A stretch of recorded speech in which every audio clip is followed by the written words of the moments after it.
कांदा प्रश्नी तोडगा काढण्याकरता मुख्यमंत्री आणि उपमुख्यमंत्री नवी दिल्लीमध्ये केंद्रीय मंत्री अमित शहांसोबत करणार चर्चा। शेतकऱ्यांना दिलासा मिळणार का हे बघायचं।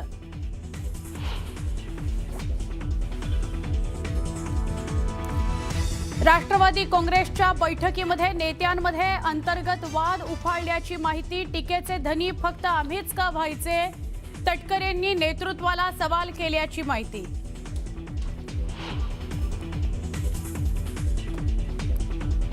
राष्ट्रवादी काँग्रेसच्या बैठकीत भुजबळ आणि तटकरेंमध्ये खडाजंगी झाल्याची माहिती। तर वाद नाही, लवकर बोला सांगितल्याची भुजबळांची सारवासारव।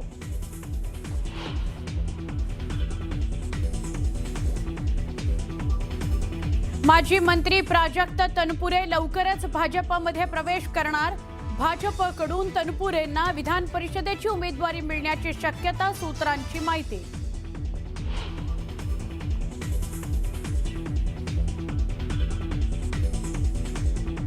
नीट पेपर फुटीच्या प्रकरणात मोटेगावकरचा मुलगा होऊ शकतो सीबीआयकडून साक्षीदार। आधीच पेपर मिळाल्याची मुलानं दिली होती चौकशीमध्ये कबुली।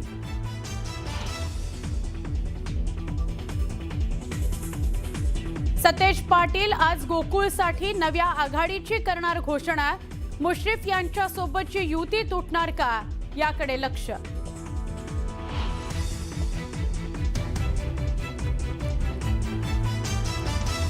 अरबी समुद्रातील चक्रवाती स्थितीमुळे केरळमध्ये मान्सूनचं आगमन आणखी 4 ते 5 दिवस लांबणीवर पडलं।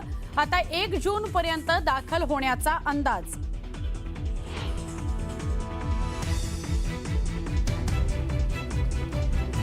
आणि राज्यात उन्हाचा तडाखा वाढला। विदर्भात अनेक ठिकाणी पारा 46 अंश पार।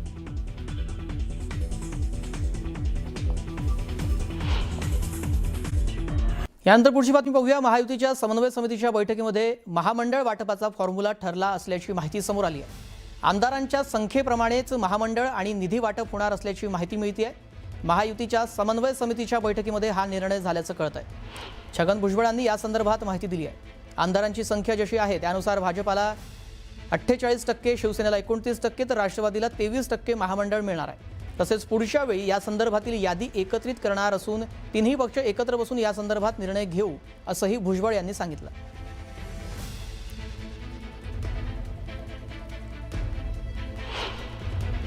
महामंडळ आहेत त्याच्यामध्ये ए बी सी असं वर्गीकरण केलेलं आहे आणि त्या वर्गीकरणामध्ये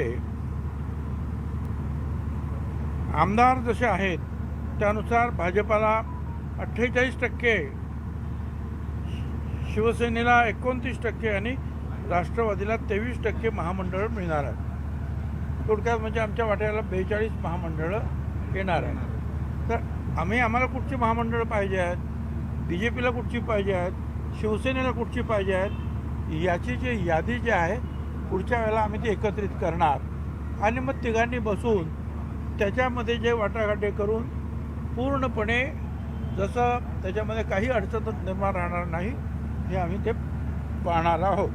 यानंतर पुढची बातमी पाहूया। राष्ट्रवादी काँग्रेसच्या बैठकीमध्ये अंतर्गत नाराजी उघडपणे समोर आली। सुनील तटकरे यांनी पक्षातील घडामोडींवर भाष्य करत टीकेचे धनी फक्त आम्हीच का व्हायचं असा थेट सवाल वरिष्ठ नेतृत्वाला केला। पक्ष एकसंध ठेवण्यासाठी आपण आणि प्रफुल्ल पटेल यांनी भूमिका बजावली, मात्र संकटाच्या काळात कुणीही बचावासाठी पुढे आलं नाही अशी खंत त्यांनी बोलून दाखवली। विशेष म्हणजे तटकरे बोलण्यापूर्वीच पार्थ पवार बैठकीतून बाहेर पडल्यानं चर्चांना आणखी उधाण आलं। तर या बैठकीला प्रफुल्ल पटेल अनुपस्थित होते। मुंबईमध्ये असूनही प्रफुल्ल पटेल बैठकीला अनुपस्थित असल्यानं नवी चर्चा यातून आता सुरू झाली। दरम्यान तटकरे आणि आपल्यामध्ये कोणताही वाद नाही असं स्पष्टीकरण मंत्री छगन भुजबळ यांनी दिलं। तटकरे बोलत असताना केवळ लवकर बोला असं सांगितल्याचं भुजबळ म्हणाले। तसेच महायुतीच्या आमदारांना निधी देण्यासंदर्भात बैठकीमध्ये चर्चा झाल्याची माहिती भुजबळांनी दिली आहे।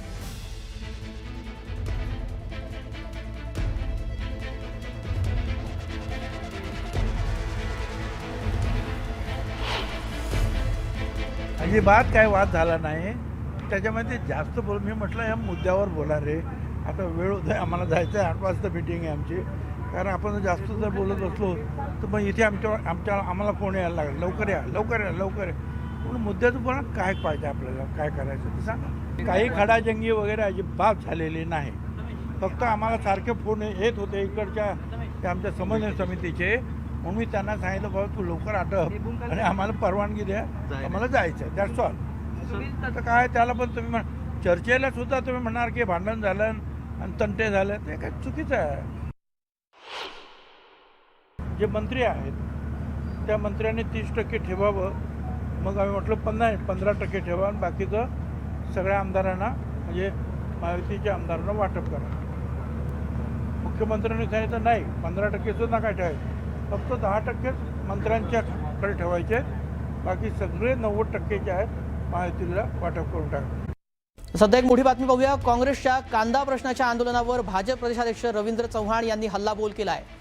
UPA सरकारच्या काळामध्ये कांद्याला अवघा 8 ते 10 रुपये भाव देऊन शेतकऱ्यांना आत्महत्येच्या खाईत लोटणारी काँग्रेसच होती. मोदी सरकारने जेव्हा जेव्हा शेतकऱ्यांच्या फायद्यासाठी कांदा दरवाढीचे निर्णय घेतले तेव्हा त्याला विरोध करण्याचं राजकारण काँग्रेसने केलंय, असं रवींद्र चव्हाण यांनी म्हटलंय. तर काँग्रेसच्या मगरीच्या आसवांना बळीराजा कधीही भुलणार नाही. काँग्रेसनं शेतकरी हिताचं कितीही ढोंग केलं तरीही शेतकऱ्यांचं हित जपण्यासाठी सदैव कटिबद्ध असणारा भाजप हाच एकमेव पक्ष आहे. देशामध्ये 15 रुपये भावानं कांदा खरेदी होत आहे. कांद्याची देशातील इतिहासातील सर्वाधिक आणि विक्रमी खरेदी केवळ मोदी सरकारच्या काळातच झाली, असं देखील रवींद्र चव्हाण म्हणाले. मात्र याकडे सोयीस्कररित्या डोळेझाक करत चाललेली काँग्रेसच्या नेत्यांची ही धडपड केवळ फुटेज मिळवण्यासाठीची चढाओढ आहे, असं म्हणत रवींद्र चव्हाण यांनी काँग्रेसवर हल्लाबोल केलाय.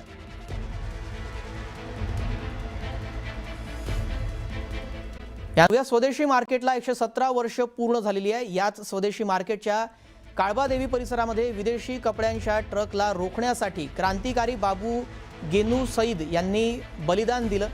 त्यांचा हा जाज्वल्य वारसा मुंबईतील प्रसिद्ध कापड बाजारातील स्वदेशी मार्केट ही संस्था जपत आहे आणि या ऐतिहासिक स्वदेशी मार्केटचा पुनर्विकास हा होणारच. या पुनर्विकास प्रक्रियेमध्ये स्वदेशी मार्केटच्या कोणत्याही सदस्याला कोणत्याही प्रकारचा त्रास होणार नाही, अशी ग्वाही भाजपाचे प्रदेशाध्यक्ष रवींद्र चव्हाण यांनी दिली आहे. मुंबईतील काळबादेवी स्थित स्वदेशी मार्केटला तब्बल 117 वर्ष पूर्ण झाली आहेत आणि या ऐतिहासिक स्थापना दिवसाचं औचित्य साधून आज एका विशेष कार्यक्रमाचं आयोजन करण्यात आलं होतं आणि या कार्यक्रमामध्ये रवींद्र चव्हाण यांनी ही घोषणा केली आहे. एक मोठी बातमी पाहूया. गोकुळ दूध संघाच्या प्रोडक्ट्सना हलाल सर्टिफिकेट देण्यात आलेलं आहे. तूप, लोणी, दूध, पावडर यांना हे हलाल सर्टिफिकेट देण्यात आलेलं आहे. हसन मुश्रीफ यांचा मुलगा गोकुळचा अध्यक्ष असताना हे सर्टिफिकेट आता घेतलंय. त्यामुळे नवा वाद आता निर्माण होण्याची शक्यता आहे. हलाल सर्टिफिकेटची गोकुळला गरज काय, असा सवाल यातून व्यक्त केला जातोय. गोकुळ दूध संघाच्या उत्पादनांना हलाल सर्टिफिकेट दिल्यामुळे आता नवा वाद निर्माण होण्याची शक्यता आहे. कारण या सर्व ज्या वस्तू आहेत त्यांना हलाल सर्टिफिकेटची काय आवश्यकता आहे, असा प्रश्न यातून उपस्थित केला जातोय. त्यामुळे आता यावर वेगवेगळ्या प्रतिक्रिया येण्याची शक्यता आहे आणि यातून आता नवा वाद निर्माण होण्याची देखील शक्यता वर्तवली जात आहे.